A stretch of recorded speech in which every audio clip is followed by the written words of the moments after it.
Hey everybody, I want to talk about a product and platform that I absolutely love and our latest sponsor, Interseller, the prospecting and outreach platform of choice for recruiters and sellers. Whether you're doubling down on business development or recruiting talent, Interseller does all the heavy lifting of finding contact data, automating the email and follow-up process, and syncs all that rich data into 20 plus CRM and ATS platforms. Reach out now and get going on a 2-week free trial and let them know you heard about it from Adam on the podcast today. Check out the link on the website. Appreciate it. Welcome to the podcast, where we introduce you to incredible humans who share their journeys with the mission to inspire you to harness your own inner tenacity to drive your life and career forward. And now, your host, Adam Posner.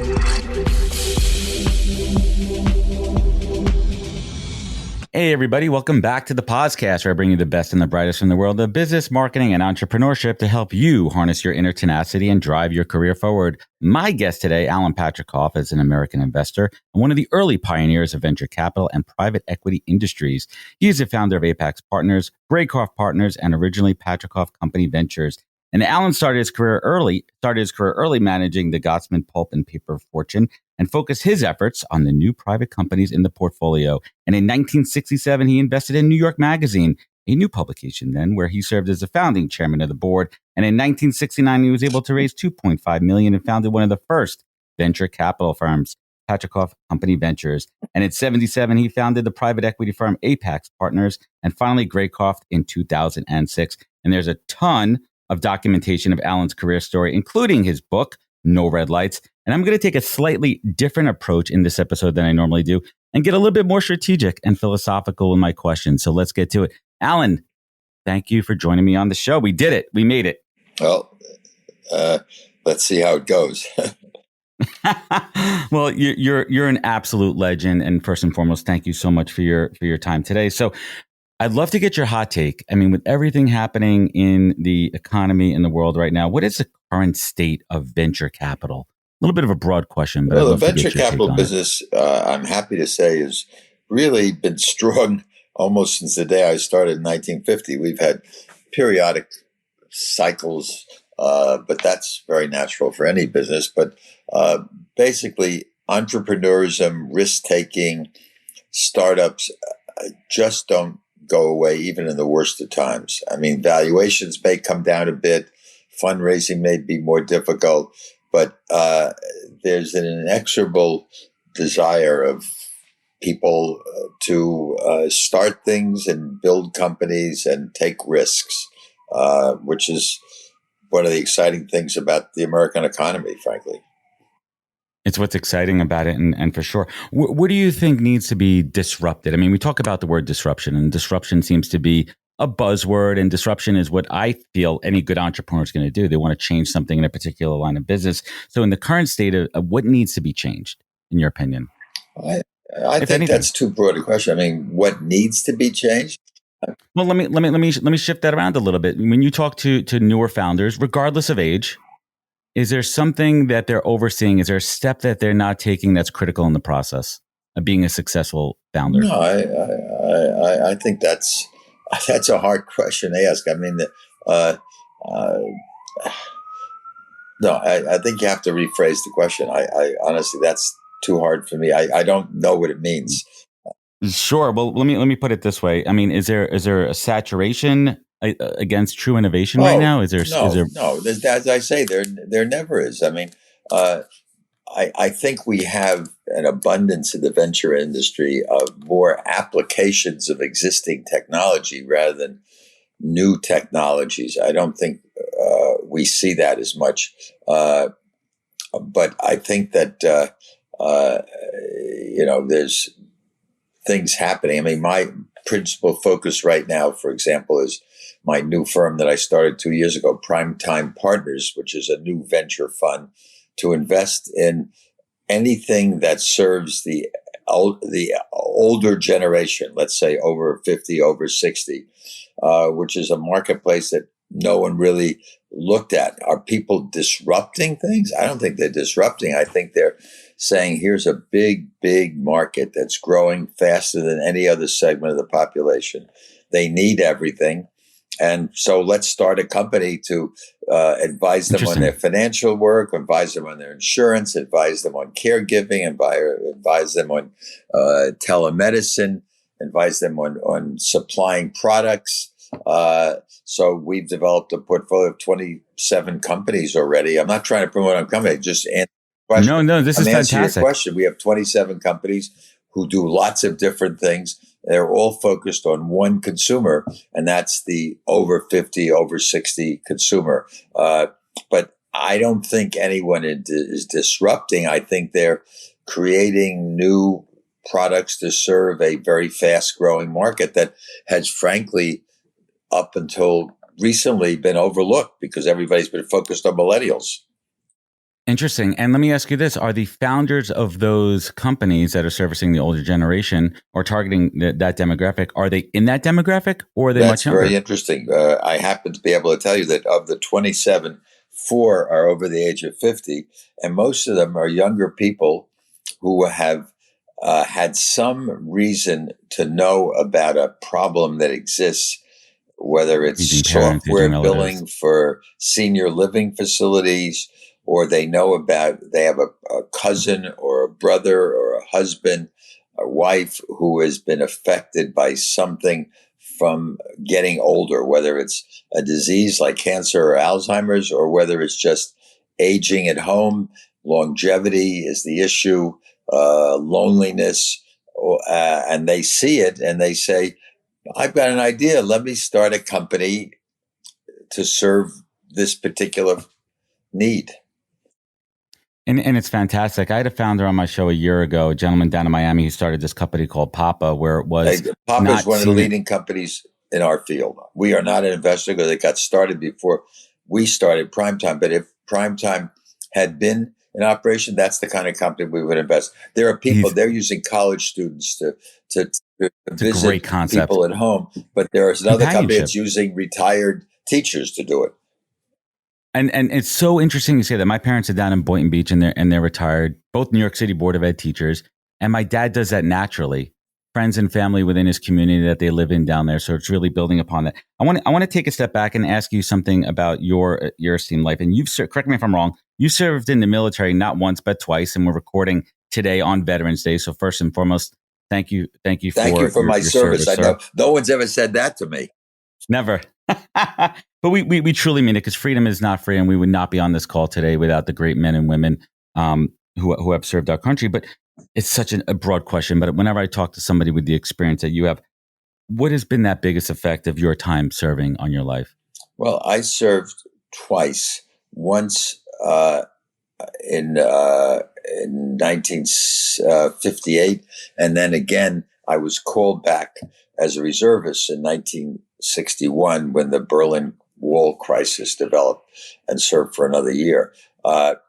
So I have to give you that framework. And I would say that I really feel for the people who were reservists who got called back in Iraq or Afghanistan, wherever, and what it does in terms of disrupting your life. So I don't think everybody understands the significance. It's different than the permanent standing army, right, who that's their career. But you have had a lot of reservists who've been called back, and that is,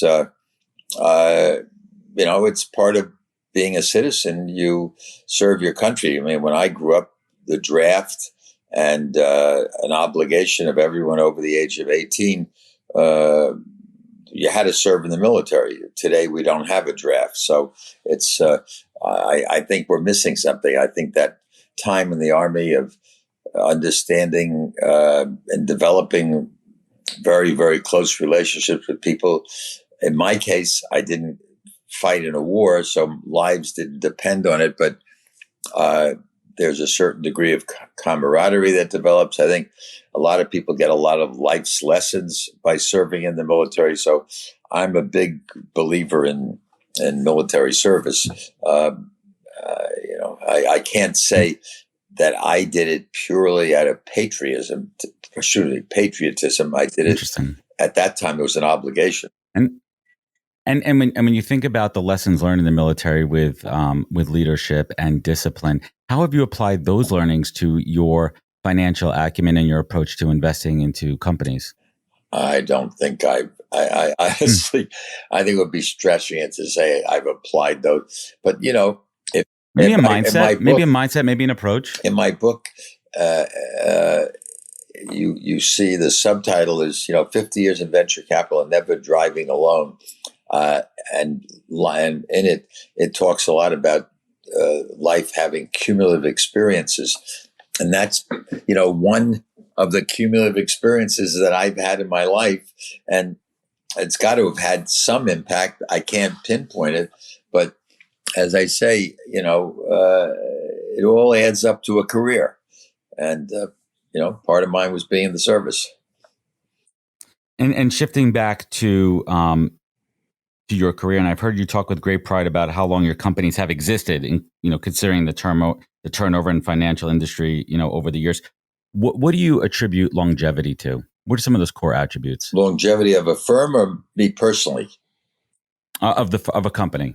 Oh, I think it's the culture you develop. Well, obviously, it's the success in what you do that builds a reputation for a firm, and at some point, it becomes that there's a degree of continuity that you just become part of the fabric of the industry. I mean, and I think you're referring to the fact that a month ago we celebrated at Apex, which was Alan Patricof's associates' name change when we became international. It wasn't a different firm. We celebrated 50 years in business in the United States. Incredible. And then we celebrated 50 years in business over in London. And I said at that time, there are very few financial institutions that have lasted that long. And we can all recite the ones that went out of business in 2008, particularly. And so I take pride in the fact that Apex is stronger now than it was when I left it in 2006. I mean, that's definitely a testament. And you mentioned the word culture. When you're building your organizations, when you're advising other organizations, how do you define culture within an organization? What are those key traits to a strong culture within a company? I have certain principles that I personally subscribe to that I can't even tell you that they're practiced widely in firms that I've left behind, but while I was there, and that is I'm very inclusive. I picked up very long ago the concept that I didn't want to have a firm that operated like the Manhattan Project during World War II and building the atomic bomb, where everybody had an assignment and they had no idea of what was going on besides what they personally did. It was done deliberately for secrecy. I believe just the opposite. I believe in as many people as possible being included in everything, so that they really feel that they are part of the firm. And I think that creates consistency. It creates loyalty, and I think it reduces turnover. And so I have always practiced the fact that even if it's an East Coast deal, I like to bring in someone from the West Coast to work on it jointly. If it's anyone who's working with me, I don't just invite them to selective meetings. I'm very inclusive. I like to use the word family about the firm, about our companies we invest in, about the people who invest with us. I've had many entrepreneurs say, I don't feel like I'm just a number in the portfolio. I feel I'm part of the, in this case, it was the Graycroft family. And I hope that'll be the same for Primetime, to be part of the family. And it just means that they don't just talk with one person and they're isolated, but they feel everybody is rooting for them and trying to help them. And that's a tremendous perspective too. And that leads me to the next part about perspective. The last 3 years, for folks like myself, I'm 43, so I've been through 2008 recession and most recent with the pandemic. You've seen the ups and downs of the global economy. You've seen wars. From a resiliency perspective, how are we all going to come out of this? What are some of those positives that we're going to come out on the other side from a business perspective? Coming out of what this current cycle? The pandemic. Correct. I think, like anything, every negative presents an opportunity. And I think that, I formed Primetime. We literally formed it in March 2020. And most people were running for the roof and running to jump off the roof or running for the rafters. And I've said this is a great time to start a new fund. I think that the same exists. I think that people, I remember years ago learning whether it was Procter and Gamble or Unilever, I think it was Procter and Gamble, who said the time they got market share was always during bad times because their competitors were weakened. And if you had the capital, you could take advantage of those. But it takes it's a lot of fortitude and self-confidence and not run, in the other direction. So I think that the companies that make it through this period will probably be stronger. They'll have had a setback in their background of knowing how they deal with it. I mean, one of the concerns I have, serious concerns, let's say until just the last month or so, I don't want to reflect on what's happening today, is that too many people in the investment business, in the private investment business, had never seen a down cycle. I mean, if you think about it, they never experienced it. I mean, let's say 2008 wasn't great, but I go back to 2000 and I say, I don't think there was anybody in Greycroft who lived through the 2000 bubble. Certainly Primetime, we're even more recent, so nobody did. And, one of the benefits I bring is the perspective, which works positively and negatively, because, I'm burdened by the fact that I know things go the other way. And I don't think this cycle is over yet. You've seen all these firings. But out of this will come new strategies and better, stronger companies because they've gotten rid of a lot of excess. And, I would say that the next wave up could be a very big one. I hope so too. Hey everybody, first I'd like to thank you all for spending time with me and my guest on the podcast. This show is my canvas to showcase amazing people from the world of recruiting, entrepreneurship, and leadership and unpack their career journeys for everyone to learn from. But this show is also a business generator for me, as well as creating thought leadership and endless amazing content. And I've taken what I've learned in the past 3 years and over 200 recorded and 100 live shows and distilled it down into a digital playbook that I call the Pause Course. Now you could learn how I build, manage, and produce the podcast and use it to drive real business development and relationships. Today, I'm sharing all of my secrets behind the podcast, and you can get it all at thepausecourse.com. This course is for anyone, whether you're starting out or an advanced podcaster using it for B2B and B2C. It's filled with all of my insights, learnings, tips, tricks, and templates. So get it now at thepausecourse.com and learn all my secrets. Thanks. So let me ask you this question, and I would be surprised if you actually get this question asked a lot, but professionally, business wise, what is something that you've never been good at that you always wanted to be good at? Was there a certain skill in business? Was there a certain trade that you just couldn't I wanted to be a bridge builder, but that wouldn't have helped me in the venture business. I'm sure there's transferable skills. No.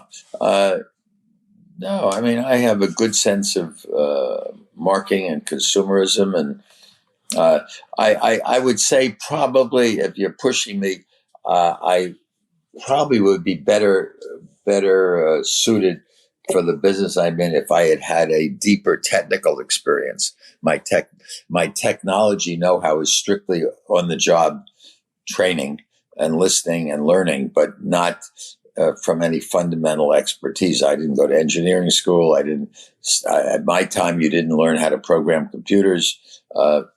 So while I certainly can work a computer and do so, I wasn't trained in that area. Interesting. And bridge building, where did that, and the reason I'm going back to bridge building, some of my earliest memories, I grew up in Brooklyn and I have very fond memories. I'm about 7 or 8 years old. And I used to build cardboard. I used to take cardboard boxes and build bridges with it. And I always kind of wanted to be an architect. And I got into Legos. And then somehow now I'm in business Well, and I you should manage have a stuck in recruiting it. firm and I You do a really had a podcast. lot of good talent there. You should have stuck with it. I enjoy what I do now, but in turn, I'm passing that on to my kids there. So getting back to the topic du jour, another big movement in the last 10, 15 years is social entrepreneurship. Do you feel it's superior in any way to traditional business building, or is it just more important to build economic value and utility? Well, that's a debate that is going on currently and is probably going to continue. I mean, it is certainly a whole new area of focus. My ex-partner at Apex was a Sir Ronald Cohen, who lives in London and Tel Aviv. And he is whereas I've gone back in the venture business, he has devoted his entire life since 2004 to 2002-4 is to kind of foster the field of social impact investing. In fact, he's written a book called Impact. My book's called No Red Lights. Moving ahead, his is Impact, and he is proselytized. He's head of the G20 Committee on Social Impact Investing. He's formed a fund for that. He's done it purely up to now, totally on a nonprofit basis. But I think that he is. So I've gotten to know the industry very well through him, and my middle son has recently started a company called Athletes Unlimited, which he did with Jonathan Soros, George Soros' son, who's financed it. And my son is president. My son Jonathan is president. Jonathan Soros is CEO. And that is a company devoted to promoting women's professional sports. But he has done that as what they call a B corporation. And I assume you're familiar with that, which has give back aspects to it. And he has set up a financing where investors have come in where they're capped at a 10% return, and has given large equity ownership to the women athletes. So that is its own form of social entrepreneurship in the sports industry. There is, I don't think the verdict is really in yet as to, what, originally the first social impact was investing in people who are going to improve recidivism of criminals coming out of jail, and was a quasi public-private partnership where the investors were given an incentive, were giving a very, very, very low return, basically. But if they improved the recidivism rates in the prison, it was mostly in England at that time, they would get bonus interest. That was the original concept. Interesting. But now it's spread to all over the world. People are focused on it. And we're even at a point where the SEC is talking seriously about legislating so that there will be, in a balance sheet, they'll have one sheet of columns of the actual financials that are produced under GAAP, and there'll be a separate column with the social, economic, climate, whatever impact they're having on society, on being positive or negative, and coming up with a kind of attempt to quantify what everyone says we cut down carbon emissions or whatever, but they're doing it at the same time. They're doing something else that's creating a problem. Offsetting. So the idea is to come up with a net number that shows whether it's a positive or negative impact for what they're trying to do. So anyhow, I think it's a field that is relatively new. It's it's a buzzword. A lot of institutions and family groups are investing in it, and I think that the verdict is not in yet, but it seems like it's going in the right direction. And I certainly appreciate that. And you mentioned family and something that you're extremely proud of. What is that key over the years of balancing, the being there and having the time for your family and still running an incredibly successful business?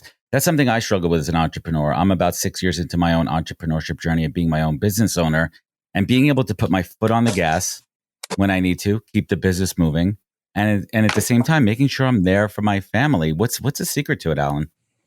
I think that the idea is to, have some kind of balance. I can't say I've done a perfect job. I've tried very hard. I think my sons are doing a better job with their children. And really, of course, I had to scratch a little harder. Is it generational? I was about to say, is it generational? I had to scratch a little harder. I had nothing. And they do have the benefit of having a family that's been relatively successful. It gives you a little bit of cushion and enables you to do things and to be able to take more time off. I found it very hard to take time off. I was a driven entrepreneur to build a business, but I built 2 businesses and I'm now in the process of building a third. So I have some things to my credit, but I think I probably missed some opportunities, although I tried very hard to go to Parent Teacher Day and as many ball games as I could possibly. I had only sons. And even now I go, to see my grandchildren, which are almost all girls, go to their events, go to their grandparents' day, read their papers, help with their applications. So I've tried to be a good parent and grandparent, but I can't say I'm perfect. And no one is. So I love this, and I really don't get to talk about this much. Let's talk about the idea and concept of legacy. When your time comes, how do you want to be remembered, Alan? How do I want to remember? Well, as you know, I'm guessing I walked the marathon this week on Sunday. How you feeling? I'm fine. I was the oldest person who finished this year, and the belief is that I'm the oldest person that finished the New York Marathon ever. But I can't prove that yet. High five, virtual high five on that one right there. That is what I'm talking about. Yeah. So I did that a lot to be an inspiration to older people. And in fact, I formed Primetime Partners and decided to become the poster child, saying, if I can do it, you can do it.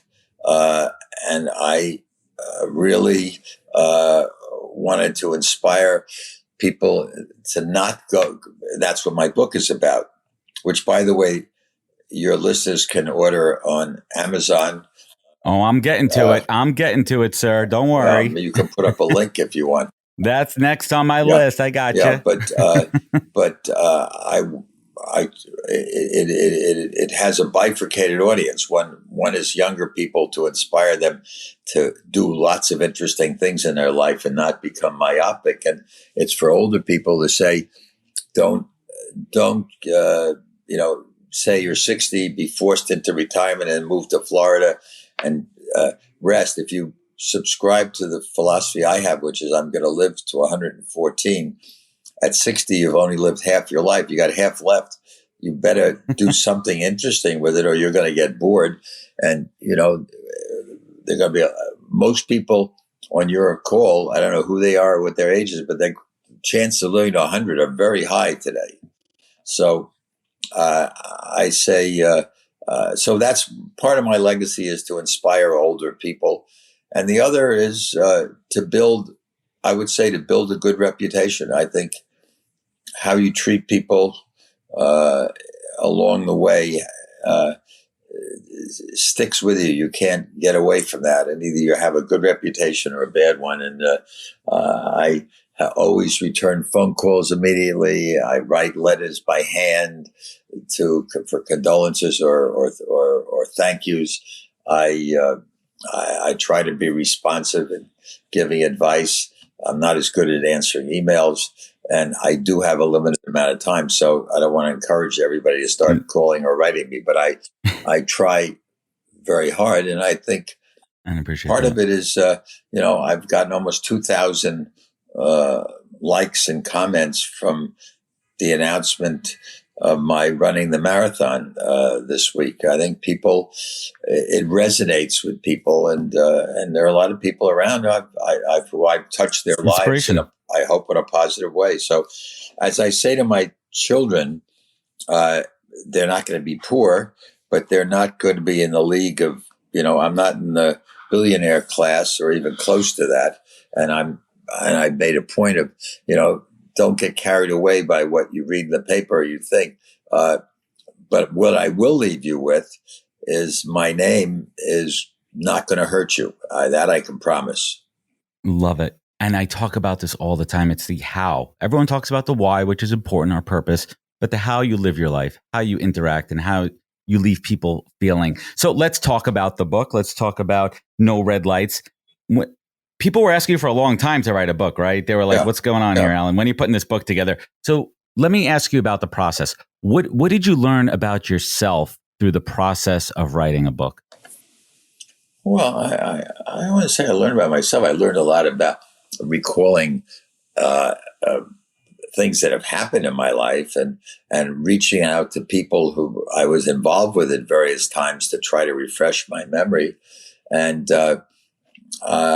when I put it all together, I looked in the mirror and said, you've lived an interesting life, and it's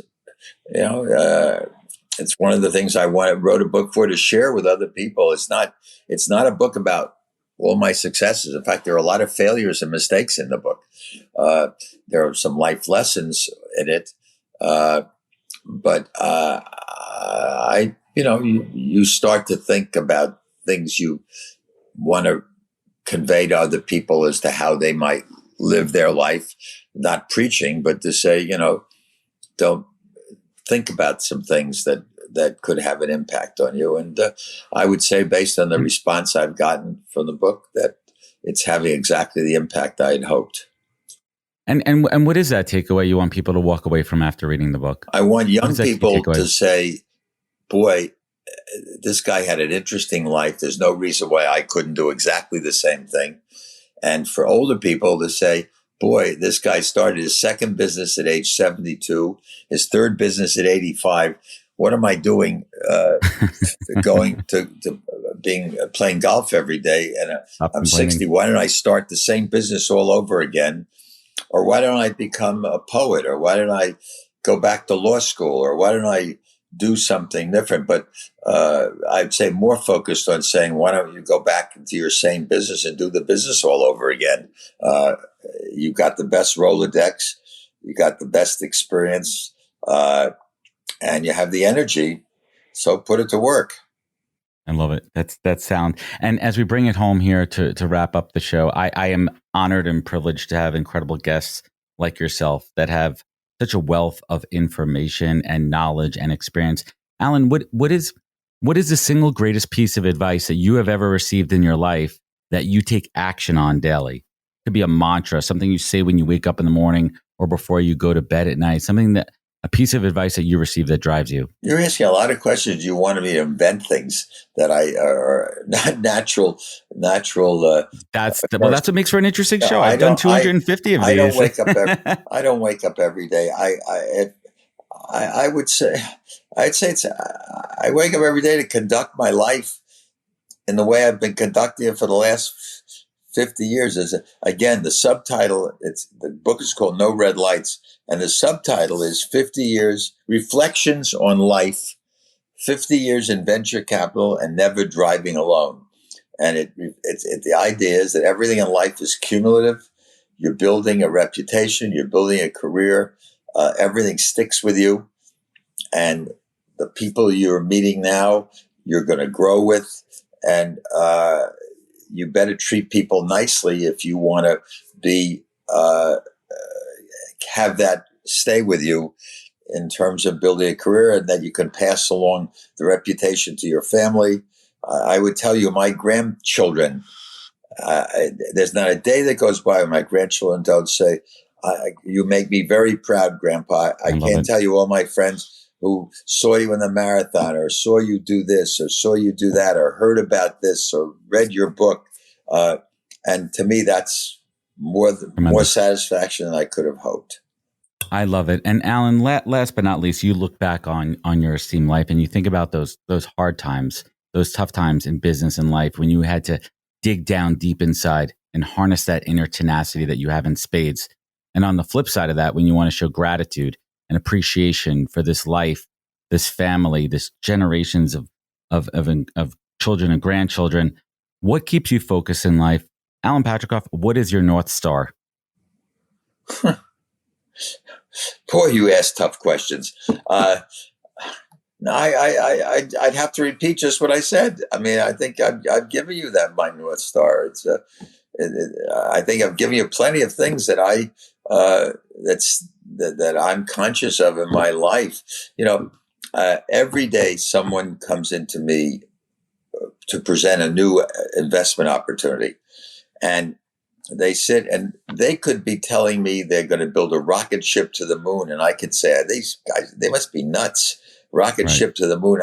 And I then remind myself, to this guy or girl, he's not coming in here to be frivolous or a crazy person. This is his child. He really believes in building this rocket ship. And so I treat people with the respect that this is like their child. And I think that that's the way I approach life in general. It's why, how hard I tried to work on getting this. I could have easily walked away from this conversation. That meant the world to me, sir. But that's the way so that after you're finished, you'll say, this guy really, he wasn't flip or casual about this podcast. He took it seriously and gave me all the time I needed. And respected that, this is my meaning your Adam's project, and you're very serious about it, and I treat it that way. And then maybe for all I know, there's only 5 people listening. A couple more than that. But if 5 people who are listening really truly listen to your message and let that sink in, Alan, I want to thank you so much for joining me. Hang with me one moment here as I sign off. I want everyone, I'm going to link up the book in the show notes, and you could also visit caringkindnyc.org. Any other links or places where people could find you and connect with you, Alan? Caring Kind was the organization that helped my wife, who had passed away 2 years ago from Alzheimer's. And I decided to run the marathon and raise money for this organization, which is a great resource for anyone who has someone with neurological problems. And we raised almost $600,000. Incredible. Which I'm very pleased about. It's a great organization. I would say, throw one other thing, which I think is helpful to you, Adam. I approach everything I do, including this interaction. I would say to your listeners, if you have listened to this for 30 or 40 minutes, if you got one idea, it's worth it. Don't think about 20 ideas. If you go to a conference, get one idea. If you have one dinner and you meet one interesting person, consider it worthwhile. And that is my mantra to everyone who's ever worked for me, and how I practice my life. And that's how I met so many people and been exposed to. I try everything. And that's what it's all about. Alan, I want to thank you so much for joining with me. Hang with me for one moment here. And everyone listening, I truly hope that you learned one thing and you take action on it. Remember, you can find out more at thepodcast.com for all the social media channels.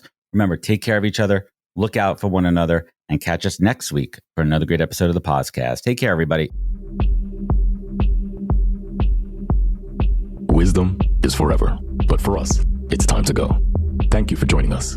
Luckily, we'll be back with our next episode soon, jam-packed with more incredible humans. Thank you for listening, subscribing, and sharing. To join the conversation, search the podcast on LinkedIn. And to catch up on past episodes and more info, please visit www.thepodcast.com.